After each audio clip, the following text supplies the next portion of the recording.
দেশে জ্বালানি সরবরাহ সচল রাখতে ব্যস্ত সময় পার করছে চট্টগ্রাম বন্দর। বন্দরের 10টি জাহাজের মধ্যে 6টি জাহাজ থেকে চলছে জ্বালানি খালাস কার্যক্রম। বুধবার সকালে চট্টগ্রাম বন্দর ভবনে এক ব্রিফিংয়ে এসব তথ্য জানান বন্দরের বোর্ড সদস্য কমোডর আহমেদ আমিন আবদুল্লাহ। 6টি জাহাজ এই মুহূর্তে বন্দরে এবং বন্দর সীমার ভিতরে পণ্য খালাসের সাথে জড়িত রয়েছে।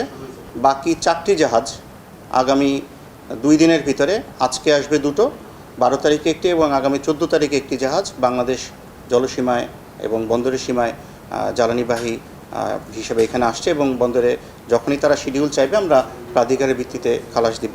বন্দর কর্তৃপক্ষ জানায় বাংলাদেশের জলসীমার পথে রয়েছে আরও 4টি জাহাজ, যেগুলো শিগগিরই পৌঁছাবে বন্দরে। জাহাজগুলো বন্দরে পৌঁছানোর পর পর্যায়ক্রমে এসব জ্বালানি খালাস করা হবে।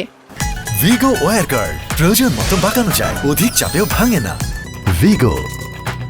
আমরা আশা করছি যে জাহাজগুলো অন দ্য ওয়েতে আছে সেই জাহাজগুলো যথাসময়ে বাংলাদেশ সীমানায় চলে আসবে, বিকজ 2টো জাহাজ আজকে যে কোনো সময় আমরা বন্দর সীমায় আশা করছি। বাকি একটা জাহাজ 12 তারিখ এবং 14 তারিখে আমি যেভাবে বলেছি, এই জাহাজগুলো যথাসময়ে আসলে তারা এলএনজি, তারপরে গ্যাস অয়েল প্লাস এলপিজি এগুলো নিয়ে বাংলাদেশ সীমানায় আসতেছে।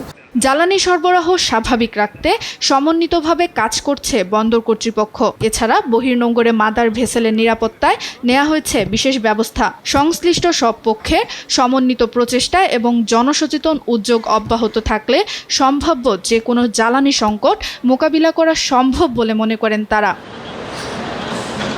সুপ্রিয়া তৃষা, নিউজ ডেস্ক, দেশ টিভি।